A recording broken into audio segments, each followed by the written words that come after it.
मैं, बस यही सवाल करती हूँ मैं। तुम नारी हो, लाचार हो, बेचारी हो, बस यही जवाब सुनती हूँ मैं। जब बड़ी हुई अपने सवालों का जवाब मैंने खुद में ही पाया। लाचार नहीं, बेचारी नहीं, मैं धड़कती चिंगारी हूँ। छेड़ो मत, जल जाओगे, मैं ही दुर्गा और काली हूँ। माता पिता का अभिमान हूँ, इस देश की शान हूँ, मैं नारी हूँ, इस देश का आधार हूँ।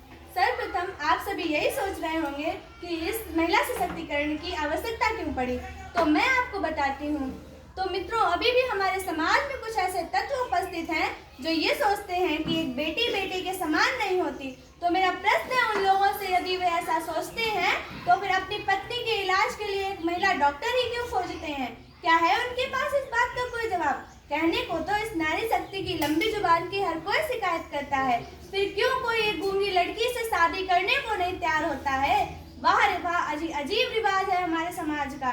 नियत आदमियों की खराब होती है और घूंघट इस नारी शक्ति से निकलवाया जाता है। परंतु आज की नारी प्रत्येक क्षेत्र में पुरुषों के साथ कंधे से कंधा मिलाकर आगे बढ़ रही है।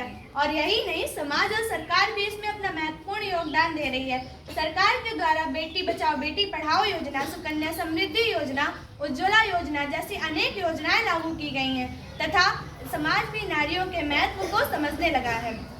अरे सुना है परिवार व जिम्मेदारियों का बोझ बढ़ा तो ऑटो रिक्शा ट्रेन तक चलाने लगी हैं नारियां। साहस के साथ आसमान भेद कर अंतरिक्ष तक जा पहुंची हैं नारियां। अरे आजकल तो वीर जवानों की शहादत को कंधा देकर शमशान घाट तक जाने लगी हैं नारियां। यदि कल्पना चावला, अवनी चतुर्वेदी, रानी लक्ष्मीबाई जैसी महिलाएं नहीं होती तो इस देश का नाम रोशन कौन करता? क्या है इस बात का कोई जवाब? मैं बेटी हूँ, मैं नारी हूँ, मैं सीता हूँ और मैं ही द्रौपदी हूँ। पर पुरुषों की इस दुनिया ने, इस नियति ने मुझे कैसी नियत दिखलाई। अरे कभी हार गए जुए में तो कभी अग्नि परीक्षा दिलवाई। कलयुग हो या सतयुग हो, इल्जाम मुझी पर आता है। फिर ना जाने क्यों इन काली अंधेरी सड़कों पर चलने से मन घबराता है। मैं डरती हूँ, मैं मरती हूँ जब सफर अकेले करती हूँ।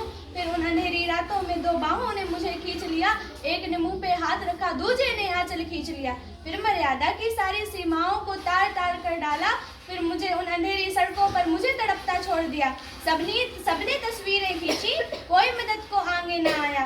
कोई मदद करो, कोई मदद करो, ये चीख चीख कर चीख भी मुझसे रूठ गई। और जब होश में आई तो सबकी बातें सुनकर मैं टूट गई। परिवार की बदनामी होगी सबने यही समझाया।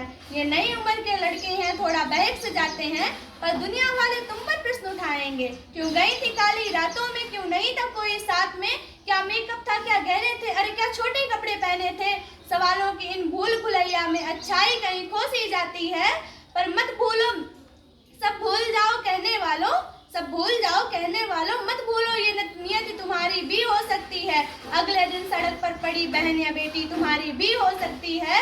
इस दर्द से बड़ा कोई दर्द नहीं हो सकता, इस दर्द से बड़ा कोई दर्द नहीं हो सकता। जो नारी का सम्मान न करे वो मर्द नहीं हो सकता, वो मर्द नहीं हो सकता। अंत में यही कहना चाहूंगी कि हम सभी नारी के महत्व को समझें तथा उनका सम्मान करें। धन्यवाद।